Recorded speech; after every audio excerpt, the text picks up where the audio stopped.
아멘. 함께 하나님의 말씀을 보도록 하겠습니다. 오늘 우리가 함께 볼 말씀은 이사야서 1장의 말씀입니다. 이사야서 1장 2절부터 9절까지의 말씀입니다.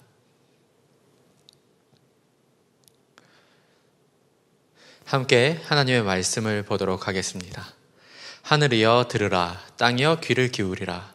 여호와께서 말씀하시기를 내가 자식을 양육하였거늘 그들이 나를 거역하였도다. 소는 그 임자를 알고 나귀는 그 주인의 구유를 알건만은 이스라엘은 알지 못하고 나의 백성은 깨닫지 못하는도다 하셨도다. 슬프다 범죄한 나라여, 허물진 백성이여, 행악의 종자여, 행위가 부패한 자식이로다. 그들이 여호와를 버리며 이스라엘의 거룩한 일을 만홀히 여겨 멀리하고 물러갔도다.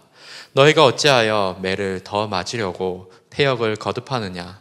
온 머리는 병들었고 온 마음이 피곤하였으며 발바닥에서 머리까지 상한 곳이 없어 상한 것과 터진 것과 새로 맞은 흔적뿐이거늘 그것을 짜며 싸매며 기름으로 부드럽게 함을 받지 못하였도다. 너희의 땅은 황폐하였고 너희의 성읍들은 불에 탔고 너희의 토지는 너희 목전에서 이방인에게 삼켜졌으며 이방인에게 파괴된 같이 황폐하였고 딸 시온은 포도원의 망대같이 참외밭의 원두막같이 에워싸인 성읍같이 겨우 남았도다. 만군의 여호와께서 우리를 위하여 생존자를 조금 남겨두지 아니하셨다면 우리가 소돔 같고 고모라 같았으리로다. 아멘. 오늘 새벽 시간 그리고 오늘 하루의 특정한 시간에 이렇게 하나님 앞에 나아오시는 여러분들을 축복합니다. 여러분들 삶에 하나님의 좋은 것들이 함께하기를 간절히 바랍니다. 우리는 이제 오늘부터 8월 첫째 주까지 이사야서를 읽게 됩니다. 이사야서는 전체가 66장으로 이루어져 있습니다. 이사야서의 내용에는 하나님의 창조 이야기에서부터 그리고 구원 이야기 그리고 우주적인 종말의 모습까지 다루고 있습니다. 그래서 이사야서를 성경 신학 전체를 담고 있는 신학적인 걸작으로 보기도 합니다. 그리고 우리 주님께서도 이사야서를 즐겨 보셨던 것 같습니다. 그래서 우리 주님께서 고향에서 자신의 사명을 말씀하실 때 이사야서의 내용을 가지고 말씀하시기도 했습니다. 그것뿐만이 아닙니다. 여러분, 복음서에서 가장 많이 인용된 구약 성경이 어디인지 아십니까? 네, 맞습니다. 저희가 이사야서를 보고 있기 때문에 당연히 이사야서입니다. 이 복음서에 인용된 이사야서의 내용을 쭉 나열하면 주님의 생애를 다 그릴 수 있을 정도로 이사야서의 내용을 많이 인용을 했습니다. 그래서 이사야서는 5번째 복음서라고까지 불리기도 했습니다. 그래서 이사야서는 우리 그리스도인들에게 아주 특별한 성경입니다. 예언자 이사야는 여러 방법으로 예언을 했습니다. 예언자 이사야는 백성들 앞에서 외치기도 하고 왕들 앞에서 외치기도 했습니다. 그리고 이사야는 이렇게 이사야서를 남겼을 만큼 글로 쓰기도 했습니다. 그리고 이사야는 몸으로도 예언을 하기도 했습니다. 모든 것을 가지고 예언 활동을 했습니다. 그리고 그의 예언은 다른 예언자들과는 다르게 당대에 힘이 있었습니다. 여러 사람들이 들었죠. 특별히 왕들이 들었던 예언자입니다. 왕들이 예언자 이사야의 예언을 들었습니다. 그래서 그의 예언과 징조가 당대에 적중한 것도 있었고 특히 이사야서 36장부터 39장의 내용에서는 급박한 위기에서 예루살렘 성과 성전을 구해내기도 하는 놀라운 모습을 보이기도 합니다. 오늘 본문의 내용은 그 대단한 예언자 이사야가 나이가 들었을 때 쓴 내용입니다. 그의 영적인 유언과 같은 글인데요. 나이든 예언자는 과연 무엇이라고 말을 할까요? 2절, 3절의 말씀입니다. 하늘이여 들으라, 땅이여 귀를 기울이라. 여호와께서 말씀하시기를 내가 자식을 양육하였거늘 그들이 나를 거역하였도다. 소는 그 임자를 알고 나귀는 그 주인의 구유를 알건만은 이스라엘은 알지 못하고 나의 백성은 깨닫지 못하는도다 하셨도다. 아멘. 여러분, 예언자들은 성경에 나온 예언자들은 하나님의 말씀을 그대로 복사해서 말을 하는 기계가 아닙니다. 즉 예언자들이 쓴 성경 말씀의 내용이 하나님께서 옆에서 속삭여 주셔서 그걸 그대로 글을 적은 게 아니라는 겁니다. 예언자들도 각각 자신의 마음을 가진 사람들이었습니다. 그런데 그 마음에 그 누구보다 하나님을 향한 정염, 그 뜨거운 마음이 불타오르던 사람들이 바로 예언자였습니다. 여러분, 예언자들은 자신들의 삶의 자리를 보면서 남들보다 한 옥타브씩 더 높게 말을 하던 사람이었습니다. 그러니까 우리 그냥 보통 사람들이 보기에는 별 문제가 아니에요. 그냥 여기서만 일어나는 일도 아니고 모든 곳에서 다 일어나는 일이에요. 나쁜 일이긴 하지만. 그런데 예언자들은 이런 걸 보고 정의와 공의의 문제, 하나님의 말씀의 문제로 보던 사람들입니다. 그리고 또 예언자들은 하나님의 마음을 가졌기에 불타는 그 마음으로 백성들을 바라보는데 백성들이 하나님을 배신하는, 하나님을 따르지 않는 그 모습들을 이해를 하지 못하던 사람입니다.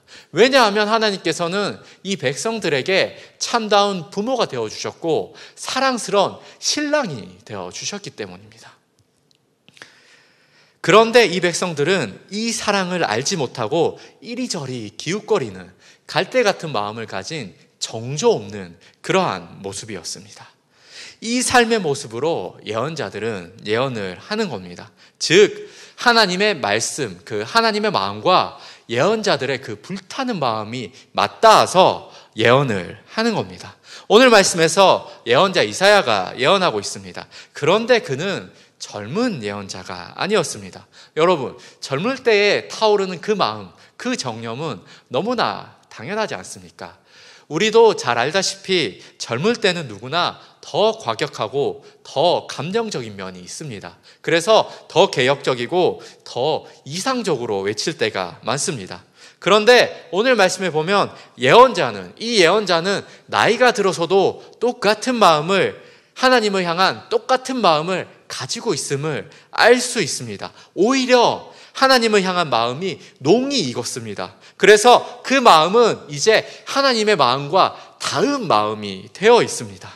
그런데 여기에서 참 안타까운 점은 예언자가 평생을 그렇게 하나님의 마음에 닿아서, 그리고 이제 점점 더 하나님의 마음에 닿은 그 마음이 되어져 가서 예언을 하고 있는데 이 마음이 후련함이나 기쁨이 아닙니다.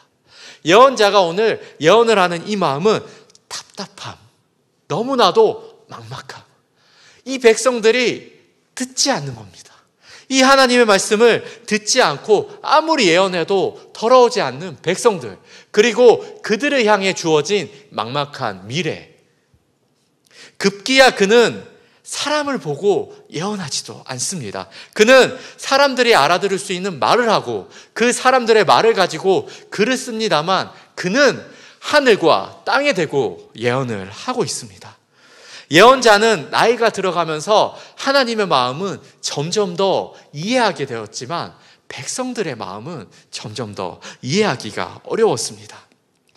이 백성들은 하나님께서 분명히 계시면서 다스리시는 세상을 볼 줄을 몰랐습니다. 그러니 이 백성들은 하나님께서 주시는 은혜도 모르고 감사함도 없었습니다. 나라가 점점 망해가는 것도 그저 세상 일이지 하나님이 하시는 일이라고 보지도 않았습니다. 자신들의 운명에 하나님이 없던 겁니다. 예언자는 이 백성들을 짐승보다 못하다라고 합니다. 이렇게 말을 합니다. 소도 그 인자를 알고 나귀도 그 주인의 구유를 아는데 이스라엘은 알지 못하고 깨닫지도 못한다. 예언자는 이 백성들의 모습이 참 슬픕니다. 왜냐하면 이 백성들의 모습이 너무나 가련했기 때문입니다. 5절, 6절 말씀에서 이렇게 말을 합니다. 너희가 어찌하여 매를 더 맞으려고 패역을 거듭하느냐? 온 머리는 병들었고 온 마음은 피곤하였으며 발바닥에서 머리까지 성한 것이 없이 상한 것과 터진 것과 새로 맞은 흔적뿐이거늘 그것을 짜며 싸매며 기름으로 부드럽게 함을 받지 못하였도다. 아멘. 하나님의 말씀에 불순종하는 이 백성들의 모습은 너무나 참혹했습니다. 이미 매를 너무 많이 맞아서 뭔가 마음이 고단합니다. 그런데 계속 매 맞는 일을 하는 거예요. 이들이 회복될 시간도 없을 정도로 그렇게 새로 계속 매를 맞는 겁니다. 그래서 머리부터 발바닥까지 성한 곳이 하나도 없이 상처의 흔적만이 가득한 게 바로 백성들의 모습입니다. 여러분, 예언자가 젊었을 때, 이사야가 처음 예언을 시작했을 때는 나라가 그렇게 어렵지 않았습니다. 그런데 왕들과 백성들이 하나님의 말씀에 계속 불순종을 했고 이 나라는 점점 기울어져 갑니다. 그래서 결국에는 이사야서 36장과 39장에 보면 아수르 군대가 예루살렘 성을 포위하는 그러한 위기가 찾아왔습니다. 그래서 8절의 말씀에서 이렇게 말합니다. 딸 시온은 포도원의 망대같이 참외밭에 원두막같이 에워싸인 성읍같이 겨우 남았도다. 예언자가 이렇게 슬퍼하는 이 모습이 이 백성들의 실상입니다. 그런데 여러분, 이 8절의 말씀을 보면서 오해하지는 마십시오. 하나님께서 남겨주셨어. 하나님께서 남긴 자를 통해서 일하실 거야. 이렇게 오해하지는 마십시오. 왜냐하면 여러분 생각해 보십시오. 포도원에 망대만 남고, 여러분 포도원이에요. 그런데 망대만 남아있어요. 그리고 참외밭에 원두막만 남아있습니다. 참외밭인데 포도밭과 참외밭은 다 날아간 겁니다. 여러분, 이미 황폐화된 겁니다. 이미 망한 겁니다. 또 여러분, 성읍이 이미 에워싸였다면 그 성읍이 조금 더 버틴다고 해도 결국에는 멸망하게 되지 않겠습니까? 여러분, 예언자 이사야의 글은, 이사야서는 이 말씀을 명확하게 보여줍니다. 유다 나라가 그랬습니다. 그들은 히스기야 왕 때에 아수르의 침략을 막아냅니다. 아수르가 이렇게 에워쌌지만 하나님께서 놀라운 일을 해주시면서 이들의 침략을 막아냅니다. 그런데 결국에는 멸망을 당하고 맙니다. 히스기야 왕의 마지막 이야기를 기억하시기 바랍니다. 히스기야 왕 때 바벨론에서 사신이 왔습니다. 그리고 히스기야 왕은 사신들에게 자신의 나라의 모든 것을 보여줍니다. 그러자 이사야는 그 모습을 보고 이렇게 예언합니다. 왕이 보여준 그 모든 것들이 다 바벨론으로 가게 될 것이다. 결국에는 이 멸망 예언을 하게 되는 겁니다. 그러므로 우리는 9절의 말씀을 좀 더 자세히 볼 필요가 있습니다. 9절의 말씀은 이렇게 나와 있습니다. 만군의 여호와께서 우리를 위하여 생존자를 조금 남겨두지 아니하셨다면 우리가 소돔 같고 고모라 같았으리로다. 아멘. 여러분, 위에 8절 말씀의 오해가 또 생길 수 있습니다. 이 말씀을 보면, 우리가 언뜻 보면 나이든 예언자의 마지막 희망 같아 보이기도 합니다. 왜냐하면 이스라엘 민족은 소돔과 고모라와는 다르지 않습니까? 이들은 하나님께 사랑을 받는 하나님의 백성들이지 않습니까? 여러분, 그런데 그렇지 않습니다. 9절 말씀은 백성들끼리 하는 말일 수도 있습니다. 그들은 하나님께 심판을 받고 멸망을 당하고 있으면서도 모르고 있는 겁니다. 그들은 스스로가 우리는 소돔도 아니고 고모라도 아니야 라고 말을 하고 있지만 10절 말씀을 보시기 바랍니다. 이렇게 적혀 있습니다. 너희 소돔의 관원들아, 여호와의 말씀을 들을지어다. 너희 고모라의 백성아, 우리 하나님의 법에 귀를 기울일지어다. 아멘. 여러분, 이사야서 1장은 하나님의 말씀을 듣지 않는 이 백성들, 소와 나기만도 못한 이 백성들을 소돔과 고모라라고 말을 하고 있습니다. 여러분, 결국 이사야서의 말씀은 하나님의 말씀을 듣지 않는 이 백성들은 멸망할 것이다 입니다. 이것이 바로 예언자 이사야가 감당한 사명입니다. 그는 나이가 들어서 쓸쓸한 멸망을 보고 있습니다. 그는 이 나라가 멸망되어야 할 이유를 누구보다 잘 알고 있습니다. 그래서 그의 정념은 하나님을 향해 움직입니다. 하나님의 마음을 가지고 이 나라의 심판을 예언합니다. 그러나 그는 이 땅을 살아가는 한 사람입니다.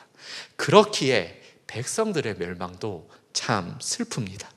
지금이라도 하나님 앞에 돌아오기를 간절히 바라는 것이 바로 예언자의 마음, 그리고 하나님의 마음입니다. 여러분, 이것이 하나님의 사람으로 살아간 예언자 이사야의 삶입니다. 여러분, 오늘 우리는 어떠한 삶을 살아가겠습니까? 기도하겠습니다. 하나님, 오늘 예언자 이사야의 마지막 말을 봅니다. 하나님의 마음에는 닿았지만 그 하나님의 마음을 듣지 않는 백성들, 이 이사야의 답답함을 봅니다. 그리고 예언자가 살아간 그 삶을 생각해 봅니다. 하나님 앞에서 살아가는 우리들의 삶은 어떠해야 합니까? 하나님, 오늘 예배를 드리는 하나님의 자녀들 각자에게 어떠한 삶을 살아야 할지 알려주시길 원합니다. 그리고 예언자의 삶처럼 우리도 하나님 앞에서 하나님의 마음을 알아가며 살아갈 수 있도록 도와주시옵소서. 하나님, 오늘 하루의 모든 것 하나님께 맡깁니다. 하나님, 모든 것 맡깁니다. 예수님의 이름으로 기도드립니다. 아멘.